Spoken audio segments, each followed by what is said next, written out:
Fiyat performans denince akla ilk gelen marka olan Xiaomi Note 11 serisiyle kendi kendine bir savaş açtı diyebilirim. Bu seride Note 11, Note 11S, Note 11 Pro ve Note 11 5G olmak üzere 4 farklı model bulunuyor. Bu telefonlardan yalnızca biri fiyat performans diyebilirim ama o da tam olarak fiyat performans skalasına girmediğini de söyleyeyim. Ancak bu seriyi düşündüğümüzde alınabilecek en mantıklı olan Note 11S'i de incelemiştik. Bu videodaki inceleme konumuz ise serinin en baz, yani alınabilecek en ucuz ve en düşük özelliklere sahip olan Note 11 modeli. Yani bu modelin de 64 GB depolama ve 4 GB'lık bir RAM'e sahip olduğunu söyleyeyim. Şu anda 5000 TL'nin biraz daha altında bulabiliyoruz ve 250 dolara da globalde bu telefonu bulabiliyorken şu anda baktığınızda 128 GB'lık versiyonunda 5000 TL'nin biraz daha üstünde olduğunu da söylemem gerekiyor. Fiyata bakıyorum 5000 TL, işlemciye bakıyorum Snapdragon 680, fiyata bakıyorum 5000 TL ve kamera tarafına bakıyorum Full HD 30 FPS. Gerçekten oldukça farklı bir telefonla karşı karşıyayız. Redmi Note 11 şu anki fiyatındaki diğer rakiplerine baktığımızda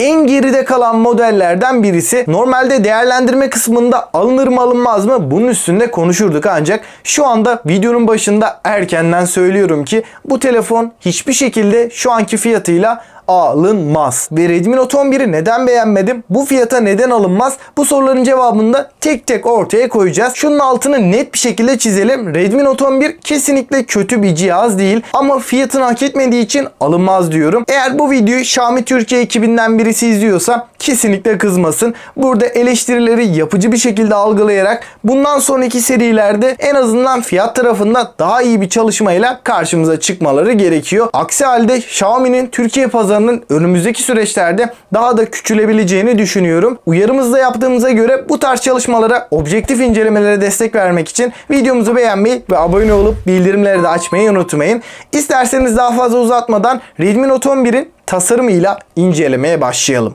Dış taraftan baktığımızda Redmi Note 11 Pro serisine kıyasla daha oval, yuvarlatılmış hatlara sahip olan klasik bir tasarımla geliyor. Arka kapağımız cam, çerçevelerde de plastik bir yapıya yer verilmiş ve arka kapağın buzlu bir hissiyata sahip olduğunu da söyleyeyim. Buna bağlı olarak parmak izini de rahatlıkla bırakıyor. 8.1 mm'lik kalınlık ve 179 gramlık ağırlıkla elimizi kullanırken hiçbir şekilde yormayan bir cihaz. Ekran tarafına baktığımız zaman da bu telefonun bence en iyi noktası ekranı diyebilirim. Redmi Note 11 6.43 inç AMOLED, Full HD Plus ve 409 ppi gibi oldukça yüksek bir piksel yoğunluğu sunan bir ekranla geliyor. Tabii ki 90 Hz yenileme hızı da bu ekrana konumlandırılmış. DCI-P3 renk uzayının %100'ünü de kapsadığını söyleyeyim. Bu sayede renkler olabildiğince gerçeğe çok daha yakın bir şekilde önümüze çıkıyor. Redmi Note 11'in ekranının vermiş olduğu deneyimden ben oldukça memnun kaldım. Özellikle bir film izlerken bu ekrandaki renk başarımında net bir şekilde anlayabiliyoruz. Panel kalitesi gerçekten üst seviyede tutulmuş. Menüde dolaşırken de akıcılığı gayet iyi düzeyde. Ekran kasa oranının yüksek olmasından dolayı da çerçevelerde gözümüze batmıyor.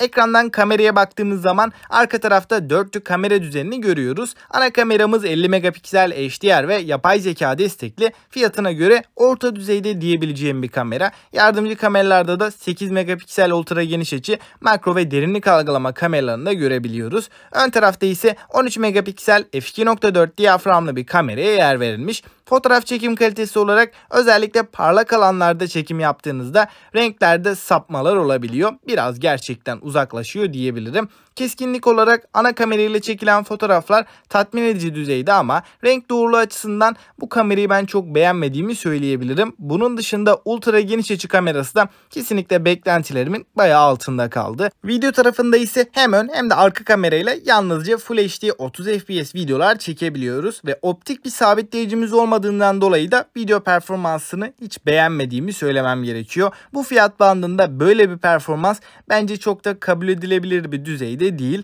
Yonga setine baktığımız zaman Snapdragon 680 Yonga setini burada görebiliyoruz. Bu işlemci günlük kullanımda bize sorun çıkarmayacak bir işlemci, ancak oyun performansına baktığımızda bayağı geride kalabiliyor. Burada 30 FPS bandında bir PUBG deneyimi alabildiğimizi söyleyeyim. Ekranımız 90 Hz ancak vermiş olduğu performans ekranın 3'te 1'i düzeyinde diyebiliriz. Eğer oyun oynamak için bu telefonu alacaksanız kesinlikle öneremeyeceğim. Bu işlemci çok yüksek performansı olmadığı için aynı zamanda zamanda ısınmayan bir işlemci. Verimlilik konusunda çok başarılı olduğunu söylemem gerekiyor. Oyun oynadığınız zaman uzun süreler oynasanız dahi hiçbir şekilde ısınmadığını söyleyeyim. Sadece standart işlerde bu telefonu kullanacaksanız bu işlemcinin performansı yeterli olabilecektir. Onun haricinde bu telefondan pek de bir performans beklemeyin. Batarya olarak ise Redmi Note 11 5000 mAh batarya ve 33 Watt hızlı şarj desteğini bünyesinde barındırıyor. Yine bu telefonun en önemli özelliklerinden diyebilirim. Kendi fiyat bandında batarya olarak en iddialı modellerden diyebilirim. Tabii ki bunun en büyük sebebi Snapdragon 680'in verimliliği ve Xiaomi yazılımıyla da bu dengeyi ciddi bir şekilde optimize etmiş. Android 11 ve MIUI 13 ile birlikte geliyor ve 2 yıl boyunca da Note 11'in güncellemeleri alacağını da söyleyeyim. 5G desteği tabii ki yok. Hoparlör konusunda ise stereo hoparlörler var. Ses tarafında orta düzey bir cihaz. Kötü değil, iyi de değil, tam ortasında. Güvenlik seçeneği olarak da güç tuşuna entegre parmak izi okuyucu Note 11'e konumlandırılmış. Açıkçası oldukça hızlı ve kararlı çalışan bir parmak izi okuyucuya sahip olduğunu da söyleyeyim. Redmi Note 11 IP53 sertifikasıyla da olası su sıçramalarına karşı da korunuyor. İsterseniz şimdi genel değerlendirme kısmında tüm artı ve eksilerinden birlikte bahsedelim. Dostlar, şimdi hiç uzatmadan hızlıca bir değerlendirme yapalım. Redmi Note 11'e baktığımız zaman burada en etkili olduğu taraf kesinlikle ekran kalitesi diyebilirim. AMOLED ekranı ve 90 Hz yenileme hızıyla panel kalitesinin çok üst seviyede olmasıyla beraber de ekran yönünde vermiş olduğu deneyim kesinlikle iyi seviyede. Bunun dışında batarya performansı da Redmi Note 11'in en etkili olduğu yanlardan diyebilirim. Her türlü kullanımda 1,5-2 güne kadar varan bir performans da verebiliyor. Çünkü Snapdragon 680 işlemcisi çok yüksek performansa değil, tamamen verimlilik tarafına odaklanmış bir işlemci. Bu noktada oyun oynamıyorsanız bu bataryanın sizi çok rahatlıkla götürebileceğini düşünüyorum. Dediğim gibi Türkiye fiyatıyla alınmaz, ancak baktığınız zaman yurt dışı olarak daha uygun fiyata 2500-3000 TL bandında bu telefonu bulabiliyorsanız veya 3500 TL bandında Note 11 alınabilir bir tercih. Onun haricinde Xiaomi Türkiye garantili olarak 5000 TL bandındaki fiyatıyla kesinlikle önermediğimi tekrardan belirteyim. Bunun haricinde özellikle performans konusunda rakiplerinin çok ciddi bir şekilde gerisinde kalıyor. Video performansı olarak da yine fiyatını hak etmediğini söyleyebiliriz. Yani uzatmadan genel toplama baktığımızda diğer tüm noktalarda benim hiçbir şekilde öneremeyeceğim bir cihaz. Redmi Note 11 aldığınız zaman üzmez, ancak uzun ömürlü kullanım için de alınabilecek bir cihaz değil. Hem güncelleme desteği hem de bunun yanında işlemci performansının gerçekten düşük seviyede kalmasıyla uzun ömürlü kullanımda ilerleyen yıllarda oyunlara ve uygulamalara gelecek güncellemelerle en azından 1-2 sene sonra, 2,5 sene sonra yavaşlama problemleri başlayabilir. Bunları göz önünde bulundurmanızda fayda var. Zaten video içerisinde yeterlice tüm konularına detaylıca değindik. Artık videoyu çok da uzatmanın bir anlamı yok. Eğer fiyat performans bir cihaz arıyorsanız en azından bu seri içinde Note 11S'e bakabilirsiniz. Kartlar kısmına koyacağım. Oradan o videoyu da izleyebilirsiniz. Ve bana destek vermek için abone olup bildirimleri de açmayı unutmayın. Bir sonraki video kadar kendinize iyi bakın ve hoşça kalın.